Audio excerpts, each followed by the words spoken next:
If you bring forth what is within you, what you bring forth shall save you. If you do not bring forth what is in you, what you do not bring forth shall destroy you. That's from the Gospel of Thomas, a 4th century African Christian writing. We gather here in very interesting times. On our cultural calendar, it's Black History Month. A period of time when people of African descent mark a time to reflect on the contributions we've made to Black and world history. On our Christian calendar, it's Lent. A season in where Christians commit themselves to spiritual practices, generally fasting, but there are more than fasting practices, to get closer to God right before Easter or Holy Week. It is in this context we come together to appreciate and celebrate my brother and friend, Reverend Nelson Pierce. Now, generally, God gives you either intellectual ability or musical ability, right? You're either spiritually deep or an effective activist. You either function effectively in church or you function effectively in academy. But sometimes God ain't fair. And God mixes those gifts up and puts it in one person. All right. And that's how you have Reverend Nelson Pierce. Amen. I call the brother the ninja, right? Ninjas are like guerrilla warriors, right? They're legend to have, like, be able to have powers to make themselves invisible and to walk on water, to have control over the elements. It's because every event I go to, at the end of the event, I see Nelson coming out of nowhere. Nelson, where were you? He like points up in the cloud and comes out of some invisible pocket. That brother's a ninja. He got supernatural powers. He's always watching over things. And that's a good quality to have in a pastor. Someone who watches over people. But the question becomes, who's supporting that, right? Like, who's supporting that, watching? It reminds me of a story of a pastor who was preaching real hard and had a heart attack in the pulpit. They rush him to the hospital, and the congregation goes with him. And everybody's asking the doctor, what happened? What happened to our pastor? Well, pastor had a heart attack, and pastor needs a heart transplant. So they asked the congregation, any volunteers to give a heart transplant? And everybody's like, I'll give the pastor a heart transplant. I'll give the pastor a heart transplant. Right? So the doctor's like, okay, this is pretty good. So the doctor gets up on the balcony and said, look, I'm going to drop this feather. And whoever the feather drops on, you will be selected to give the heart transplant to your pastor. So drops the feather, the feather zigs and zags and starts to come down. And as it comes down, you see all the congregants blowing.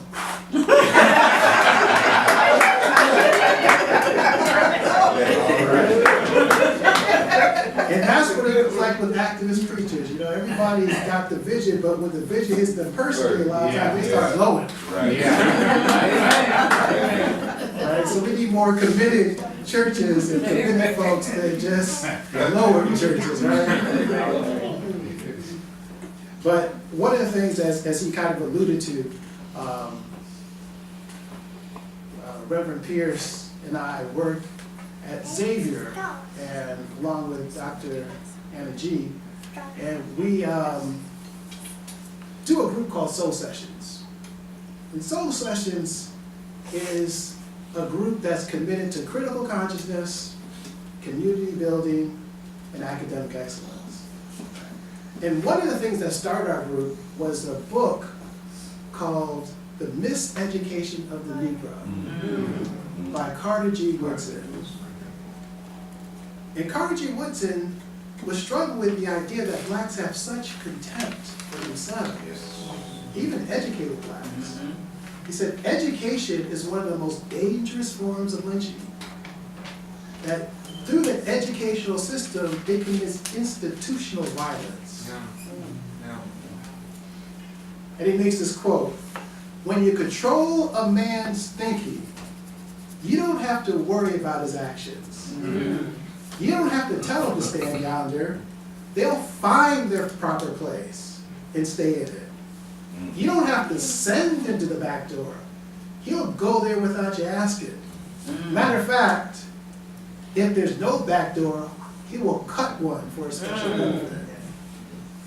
So part of us actually looking at this book is to try to tell students that going to school and getting good grades is not enough. You have to be a critical thinker within your own cultural heritage and history. And that book was published in 1930. And it's amazing how relevant so much of it is for today. But the strongholds of ignorance are not just over our educational system. The strongholds of ignorance are also over our churches. So I'd like to take a few minutes to talk about the miseducation of the black church. I teach a course at Xavier called Black Theology, right? And theology is the discipline of relating the Christian tradition to the human situation. So black theology is relating the Christian tradition to the black situation. And one of the ways that black theology emerged is because white theologians never grappled with racism and white supremacy as a theological problem. They might have saw it as a political problem, an economic problem, but not as something that is central to their faith. So a group of black radical clergy in the 1960s, coming out of the Black Power movement, started to come together and rethink Christianity from the standpoint of the black experience. And they have three questions. What does it mean to be black? What does it mean to be Christian? And what does it mean to be free? What does it mean to be black? What does it mean to be Christian? And what does it mean to be free? Now, the question of blackness is a question of revolutionary belonging. Before the 1960s, black folks referred to themselves as Negroes, right? Black was a revolution, not just a semantic change, it was a conceptual change, right? And at the center of that change was, how do you belong in the world? How do you inhabit black identities? And black power advocates theorized that race was the structural limit of American democracy. So therefore, we need to control and own our own black spaces and not have white incursions oppress it, right? We have to have free, liberated black space. And that's what the brothers and sisters out in the 60s in the Black Power movement were trying to do. They were trying to control their own students, get black banks, black businesses, black educational spaces, spiritual spaces, and even the kind of renovation, the Black Lives Matter movement, the post-Ferguson movements, they still talk about a black space, free black space. They differ from the generations of the past that their idea of black bodies are different, that they include more gendered and sexually differentiated black bodies, but they still talk about black liberated spaces. Now in the 60s, the idea of Christianity coming into black spaces was very suspicious because Christianity had been used to enslave black folks. Yes. So Malcolm said, look, we can't have Christianity in our space because that's a weapon of slavery and colonialism. Right? Just like today, some of the young protesters said, how could I be Christian or a Baptist or Methodist when the cop that assaults me is a Baptist or a Methodist? Right. I can't share the same faith as someone who put me in jail, someone who's beat me up in the head with a billy club or a taser. Right. Right? So How can I be Christian? How can I share the same faith as them? Right? Malcolm said Christianity is a white man's religion. Right? It's a tool of oppression. And that black folks, in order to be free, would have to break from that.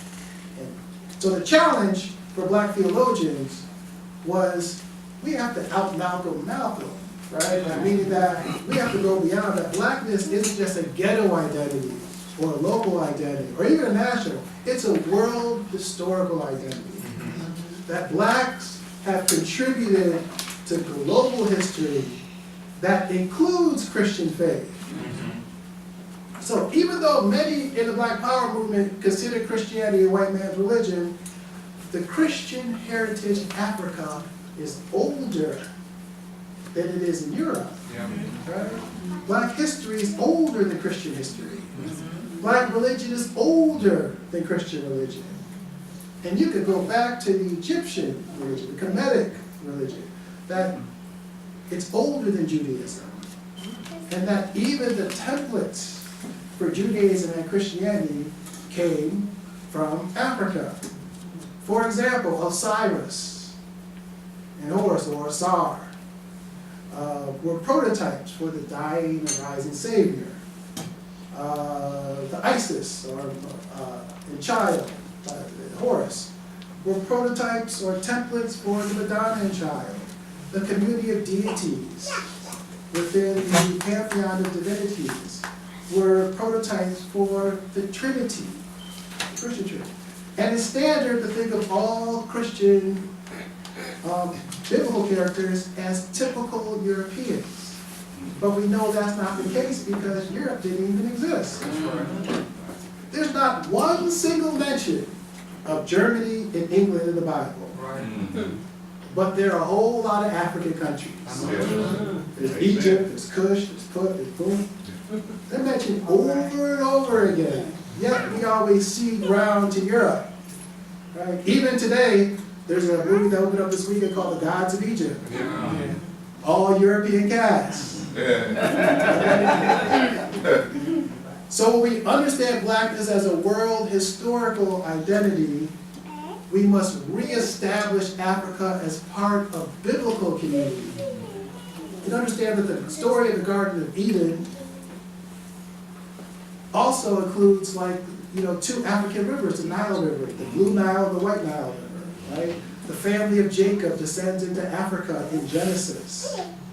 Moses marries an Afro-Asiatic woman. The Queen of Sheba is African and king. In the New Testament, Queen Candace in Acts is African. In Matthew, out of Africa I have called my son. Out of Egypt I have called my son. In the Acts of the Apostles, Ethiopian eunuch. And even after the biblical period, the earliest churches, the Coptic church in Egypt was 1st century. Matter of fact, they think that the person that wrote the Gospel of Mark started the church in Egypt. Right? That's that's 42 CE. It's 4 decades after the death of Christ. Alexandria in Egypt is the home of so many great intellectuals of the 1st century, in the early period. You have Philo, the Jewish philosopher, Clement, church father, Origen, the greatest biblical interpreter of the early period, Athanasius, one of the defenders at the Council of Nicaea. That Alexandria in Egypt was one of the greatest intellectual centers for Christian thought during the very early development of Christianity, during its embryonic stages. Second to that was Carthage. Carthage is in Libya. Right? Carthage was second to Alexandria in importance.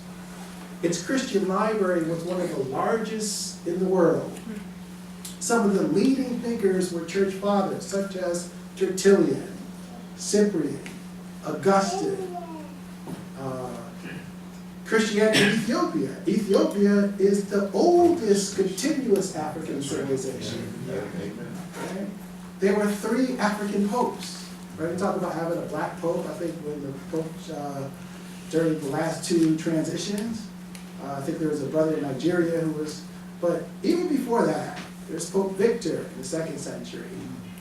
There's a pope in the 4th century, in the 5th century. These were bishops of Rome who were popes. Right? So my point being is that when a people are robbed of what they accomplish, they feel like they can't go further. So we have to tell the story. If we don't know what we inherited, right, we can't continue to expand out that inheritance. Right. So what it means to be black, what it means to belong. Second idea is what it means to be Christian. You know, this gets to not the legacy of Malcolm, but the legacy of Martin Luther King and the beloved community. Right? Beloved community is the idea of revolutionary expectation. It's a metaphor of how we inhabit and how we practice our faith. For King, the beloved community was the kingdom of God unfolding on earth. It was the social expression of the love ethic. And in a society that teaches us to maximize power and profit, beloved community is countercultural. Right? It's a countercultural. When you form a beloved community, you form a contrast society. You're contrasting with the general habits and practices of the world as we see it. And most people conceived of revolution as an insurrection, a seizure of power by the oppressed from the oppressor, from the victims from the villains. But King, through beloved community, informed by beloved community, understood a new kind of revolution. This type of revolution was not just to change the rulers, but to change the rules. Right? He didn't want to just change one tyrant, a black tyrant, a white tyrant, or a black tyrant. He wanted to change the very rules of operation. So King reminded us that the goal of the revolution was not only to sit in front of the bus, on the bus, or to vote, but for King, the goal of the revolution was to give birth to a new society based on more humane values.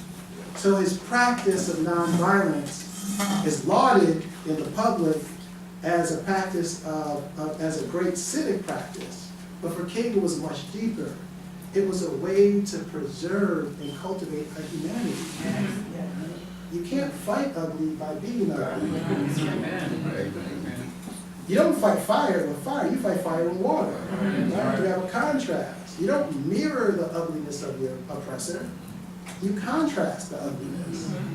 So in doing so, he not only empowered those on the front lines, but developed a strategy for transforming a struggle that was initially about rights to a struggle that advanced the cause of humanity, therefore bringing us closer to beloved community. And that's what true revolutions are about. They're about redefining our relationships with one another, to the earth, and to the world, to go beyond protest and create a new society. That's revolutionary expectation. So King's vision of the beloved community was more about our national community, or even global. And many people critique King for being overly optimistic, not accounting for the recalcitrance of sin in human beings and in human cultures. It's very difficult to overcome that. But Reverend Pierce, is much more modest in his defining this community as beloved community, because can congregations become beloved community? That's a deep kind of question. It's a deep experiment, an important experiment you're having here. And too much of Christian history, and I love this paradigm because in most Christian congregations, most of Christian history, you have to believe before you belong. Behave according to the doctrines, and then you belong. But in a beloved community ministry paradigm, you belong. And belonging fosters the belief. Right? You don't have to believe something, you get embraced, you get affirmed, and then that witness brings you to the belief. And that to me sounds like such a more effective way to try to be a witness to the event of Christ. Right? That it's not that you have to do something first, is that God claims you first. Yes. Right? Yes. That God claims you through the darkness first. Mm-hmm. And that your idea is to accept that claim. Right? And I think Paul Tillich has this beautiful sermon called "You Are Accepted." And I think, to me, this is what it's about. He talks about God claiming us through the darkness. It says, you are accepted. You are accepted by that which is greater than you, in the name of which you do not know. Do not ask the name now. Perhaps you will find it later. Do not try to do anything now. Perhaps later you will do much. Do not seek for anything. Do not perform anything. Do not intend anything. Simply accept the fact that you are accepted. If that happens to us, we experience grace. After such an experiment, and this is what's important to me, we may not be better than before. We may not even believe more than before. But everything is transformed. In that moment, grace conquers sin, reconciliation bridges the gulf of estrangement, and nothing is demanded of the experience. No religious or moral or intellectual presupposition, nothing but acceptance. And I think for a psychologically oppressed community, to really focus on that acceptance, it's a deep thing that the gospel can do for us. So to be black is to belong, revolutionary belonging. To be Christian is a form of revolutionary expectation. And lastly, what does it mean to be free? To be free is a question of transformation. Right? Well, back in the 1960s, when early black theologians started thinking about freedom, they were influenced by the third world liberation movements from Africa and Latin America, Asia, and freedom was about liberating from colonialism and oppression. And that's still a legacy we need to kind of focus on and be connected globally. But I think today, we understand at a deeper level that our struggle is not only against flesh and blood, right? But about powers and principalities, spiritual wickedness in high places. That we understand that oppression and evil are very creative and adaptive. So in order for be a force for good, we can't just focus on our external constraints. We have to focus on the internal constraints that we have. And beloved community can be a resource for internal freedom. And here I turn not only the king, but the teacher of King Howard Thurman. And Thurman admonishes young pastors to guard their hearts. Proverbs 4, above all else, guard your heart, for the issues of life flow from the heart. In doing this, he says that we must listen to the sound of the genuine. And here he describes it this way. He says, there is something in you that waits and listens for the sound of the genuine in yourself. Nobody like you has ever been born, and no one like you will ever be born again. You are original, one and only. And if you miss the sound of the genuine in you, you will be injured for the rest of your life. Because you will never get the scent of who you are. You may be famous, you may be popular, you may achieve a lot in this society, but if you don't listen to the sound of the genuine, you don't have a thing. Cultivate the discipline of listening to the sound of the genuine in yourself. So a pastor who awakens to their own spirit is a light for the congregation, one that can help you navigate in dark times. And it's up to us to accept the wisdom and the counsel of such a person who does that. And that reminds me of a story about a pastor, older pastor, a young man who are climbing this mountain. And to the mountain, he says he sees like sheep and goats. And he sees the goats like rapidly counting the mountain. And the sheep are kind of just plodding along the mountain, taking it so slow. Right? They have to be nudged to get up the mountain. The goats are going all throughout the mountain. So they're walking, he's being amazed by this, and he gets to a certain place in the mountain. He looks down at the foot of the mountain, and he sees like animal bones on the side, on the foot of the mountain. And the pastor looks at the young man and he says, you know, do you know whose bones those are? And he says, of course, they must be sheep bones, because, you know, goats are natural climbers. And he says, no, sir. He says, those are goat bones, because the sheep have a shepherd to protect them from falling. The goats go it alone. So my word to you is don't go it alone. Appreciate the light through your pastor and others to help you guide you over your mountains. Amen. Amen.